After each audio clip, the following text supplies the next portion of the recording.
आपको यह जानकर हैरानी होगी कि कन्या का जन्म हर किसी के घर में नहीं होता। कन्या का जन्म उसी व्यक्ति के घर में होता है जो भाग्यशाली होते हैं और अपने पूर्व जन्मों में बहुत पुण्य किए होते हैं। आज की इस वीडियो में हम जानेंगे कि भगवान किस घर को कन्या के जन्म के लिए चुनते हैं और वह कौन से पुण्य कर्म है जिसके कारण मनुष्य पुत्री के माता पिता बनने का सौभाग्य पाते हैं।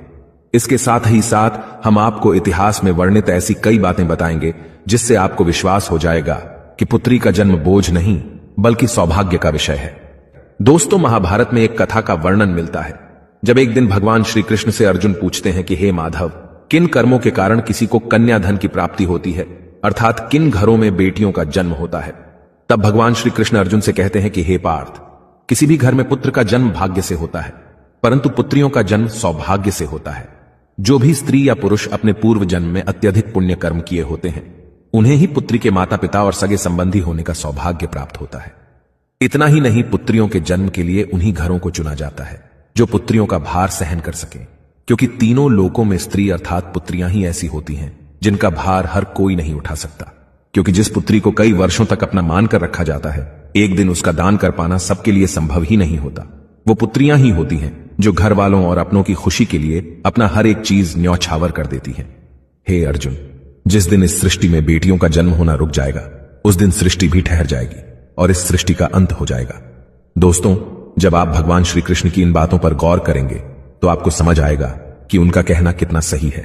क्योंकि अगर इस संसार में पुत्रियां ही नहीं होंगी तो ना वंश आगे बढ़ेगा और ना ही ये सृष्टि।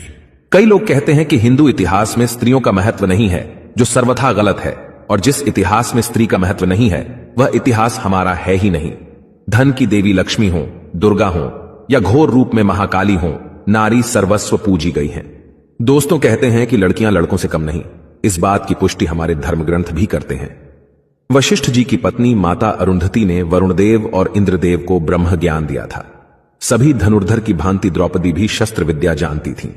इतना ही नहीं, महाभारत में वर्णित है कि द्रौपदी अर्थशास्त्री थीं और युधिष्ठिर के राज कार्य में सहयोग करती थीं।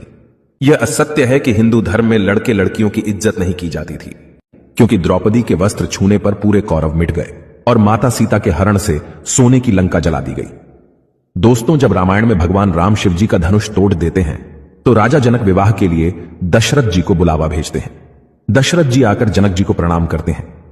आजकल आप देखते होंगे कि वर पक्ष के लोग ज्यादा घमंड में रहते हैं। वो लड़की के माता पिता को खुद प्रणाम करना अपना अपमान समझते हैं, जबकि राजा दशरथ के प्रणाम करने पर जनक जी उन्हें मना करते हैं तथा अत्यंत सरल भाव से कहते हैं कि आप दूल्हे वाले हैं, बड़े हैं, अयोध्यापति हैं, श्रेष्ठ हैं, ऐसा ना करें।